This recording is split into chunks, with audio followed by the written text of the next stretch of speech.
आकाशवाणी पुणे. प्रशांत जाधव प्रादेशिक बातम्या देत आहे. ठळक बातम्या.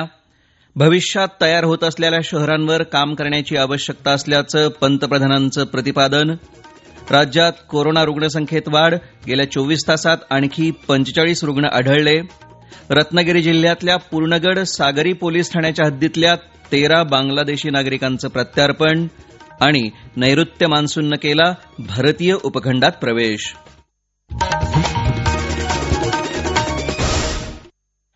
आता सविस्तर बातम्या.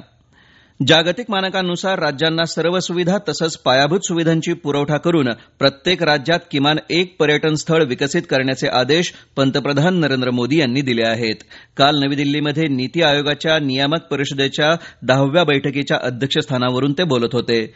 विकसित राज्य विकसित भारत 2047 ही यामागील संकल्पना असून उद्योजकता, कौशल्य वाढवणे आणि देशभर टिकाऊ रोजगार संधी निर्माण करणे या मुद्द्यांवर बैठकीत चर्चा करण्यात आली. भविष्यातील शहरांवर काम करण्याची आवश्यकता असल्याचं सांगताना मोदी यांनी जलद शहरीकरणाच्या प्रक्रियेवर प्रकाश टाकला. महाराष्ट्र विकसित भारत 2047 उद्दिष्ट गाठण्यासाठी केंद्र तसंच सर्व राज्यांसोबत संपूर्ण क्षमतेनं सज्ज असून विकास आणि वारसा स्वप्न प्रत्यक्षात साकारण्यासाठी महाराष्ट्र सर्वतोपरी प्रयत्न करेल अशी ग्वाही मुख्यमंत्री देवेंद्र फडणवीस यांनी दिली आहे. राज्यासाठी आवश्यक 52% ऊर्जा 2030 पर्यंत हरित स्रोतांमधून निर्माण केली जाईल. शहरांमध्ये औद्योगिक विकासाला चालना देण्याच्या प्रयत्नातून आता गडचिरोली हे स्टील सिटी, नागपूर हे संरक्षण हब म्हणून विकसित करण्यात येत असल्याचं त्यांनी सांगितलं. राज्यात गेल्या 24 तासात कोरोनाचे आणखी 45 रुग्ण आढळले आहेत. राज्यात सर्वाधिक 35 रुग्ण मुंबईत असून पुण्यात देखील 4 जणांना संसर्ग झाला आहे. या महिन्यात कोरोनाचे एकंदर 177 रुग्ण आढळले आहेत. राज्यात 1 जानेवारी ते 23 मे पर्यंत कोरोनाच्या 6,819 संशयित रुग्णांच्या चाचण्या करण्यात आल्या. त्यात 210 रुग्णांना कोरोनाचं निदान झालं आहे. पशुवैद्यकीय जैव पदार्थ निर्मिती संस्था प्रकल्पामुळे उच्च दर्जाच्या आदर्श मानांकन प्रणालीनं उत्पादित लसी पशुपालकांना उपलब्ध होतील असं प्रतिपादन उपमुख्यमंत्री अजित पवार यांनी केलं आहे. काल पुण्यात पवार यांच्या हस्ते जैव सुरक्षा प्रयोगशाळा तसंच राष्ट्रीय संदर्भीय लस चाचणी गुणनियंत्रण प्रयोगशाळा आणि सुपर स्पेशालिटी व्हेटरनरी हॉस्पिटलच्या उद्घाटन समारंभात ते बोलत होते. पाळीव प्राण्यांसाठी सुपर स्पेशालिटी पशुवैद्यकीय रुग्णालयाची उभारणी करण्यात आली असून हा संपूर्ण प्रकल्प पशुसंवर्धन आणि मानवी जीवनाच्या आरोग्याच्या दृष्टीनं लाभदायक ठरेल असं पवार यावेळी म्हणाले. रत्नागिरी जिल्ह्यातल्या पूर्णगड सागरी पोलीस ठाण्याच्या हद्दीत बेकायदा वास्तव्य करत असलेल्या 13 बांगलादेशी नागरिकांचं प्रत्यार्पण त्यांची 6 महिन्यांची शिक्षा पूर्ण झाल्यानंतर करण्यात आलं आहे. पोलिसांच्या दहशतवाद विरोधी पथकानं 11 नोव्हेंबर 2024 रोजी टाकलेल्या छाप्यात हे नागरिक आढळले होते. पारपत्र आणि परदेशी व्यक्ती अधिनियमांतर्गत त्यांच्यावर गुन्हा दाखल करण्यात आला होता. जिल्ह्याचे मुख्य न्यायदंडाधिकारी निखिल गोसावी यांनी त्यांना 6 महिने साधी कैद आणि 500 रुपये दंडाची शिक्षा सुनावली होती. पुणे महापालिकेच्या भारतरत्न अटल बिहारी वाजपेयी वैद्यकीय महाविद्यालयाला राष्ट्रीय वैद्यकीय आयोगानं सुचवलेल्या त्रुटींची पूर्तता न केल्यास मान्यता रद्द का करू नये अशी कारणं दाखवा नोटीस बजावली आहे. गेल्या 4 वर्षात या महाविद्यालयामध्ये पुरेसे प्राध्यापक तसंच फॉरेन्सिक विभाग नाही, विद्यार्थ्यांसाठी वसतिगृह नाही याकडे आयोगानं लक्ष वेधलं आहे. पंतप्रधान नरेंद्र मोदी आज सकाळी 11 वाजता आकाशवाणीवरील मन की बात कार्यक्रमातून आपले विचार मांडणार आहेत. या कार्यक्रमाचा हा 122वा भाग असेल. आकाशवाणी आणि दूरदर्शन, आकाशवाणी संकेतस्थळ आणि न्यूज ऑन AIR या मोबाईल ॲपवर प्रसारित केला जाईल. आकाशवाणी न्यूज, DD न्यूज, पंतप्रधान कार्यालय तसंच माहिती आणि प्रसारण मंत्रालयाच्या YouTube चॅनलवर त्याचं थेट प्रक्षेपण केलं जाणार आहे. त्यानंतर हा कार्यक्रम प्रादेशिक भाषांमध्ये प्रसारित होणार आहे. हे प्रादेशिक बातमीपत्र आपण आकाशवाणीच्या पुणे केंद्रावरून ऐकत आहात. रत्नागिरीत काल कर्करोगांचं निदान करणारं फिरतं रुग्णालय म्हणजेच कॅन्सर डायग्नोस्टिक व्हॅनचं लोकार्पण पालकमंत्री डॉक्टर उदय सामंत यांच्या हस्ते झालं. हे फिरतं रुग्णालय आणि कर्करोग तपासणीच्या महिनाभर चालणार असलेल्या या मोहिमेविषयी अधिक माहिती आमच्या प्रतिनिधीकडून.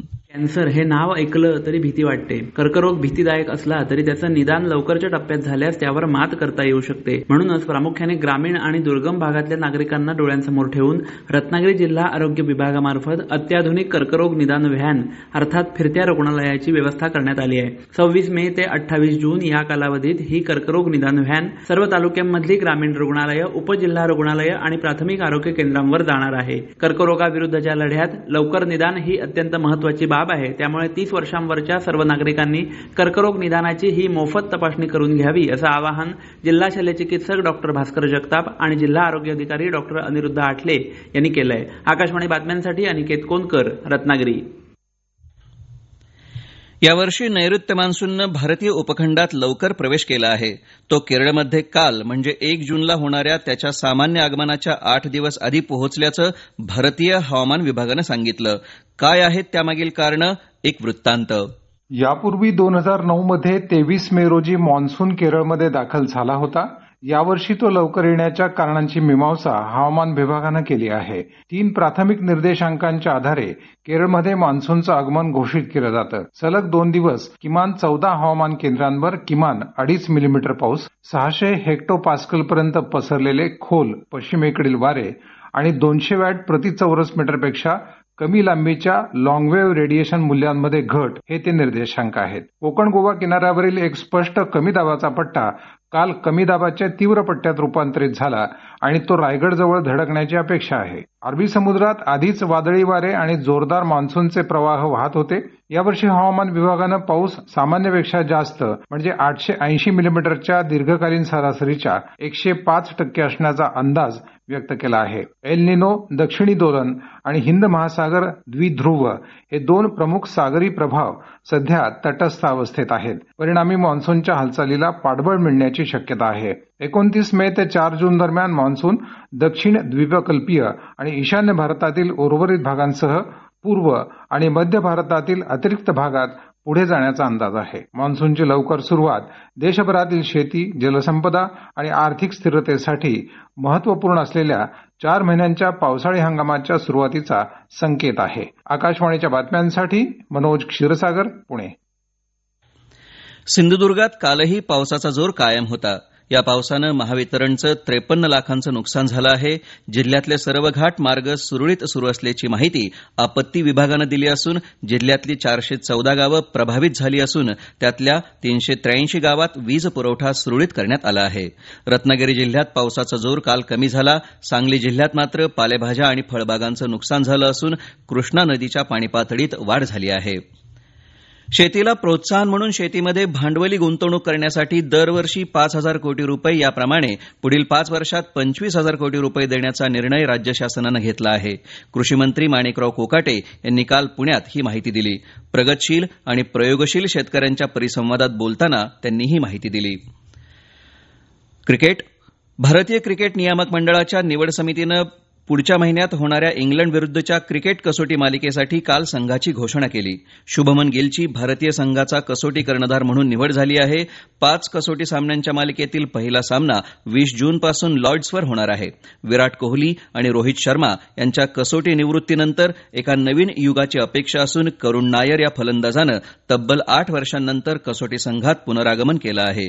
बी साई सुदर्शन आणि अर्शदीप सिंग यांची प्रथमच कसोटी संघात निवड करण्यात आली आहे. आयपीएल क्रिकेटमध्ये काल दिल्ली डेअरडेव्हिल्सनं किंग्ज इलेव्हनचा 6 गडी राखून पराभव केला. दिल्लीनं समीर रिझवीच्या 25 चेंडूतील नाबाद 58 धावांच्या जोरावर 206 धावांचं आव्हान 3 चेंडू राखून पार केलं. शेवटी पुन्हा ठळक बातम्या. भविष्यात तयार होत असलेल्या शहरांवर काम करण्याची आवश्यकता असल्याचं पंतप्रधानांचं प्रतिपादन. राज्यात कोरोना रुग्णसंख्येत वाढ. गेल्या 24 तासात आणखी 45 रुग्ण आढळले. रत्नागिरी जिल्ह्यातल्या पूर्णगड सागरी पोलीस ठाण्यातल्या हद्दीतल्या 13 बांगलादेशी नागरिकांचं प्रत्यार्पण. आणि नैऋत्य मान्सूननं केला भारतीय उपखंडात प्रवेश. आकाशवाणी पुणे केंद्रावरचं प्रादेशिक बातमीपत्र संपलं. नमस्कार.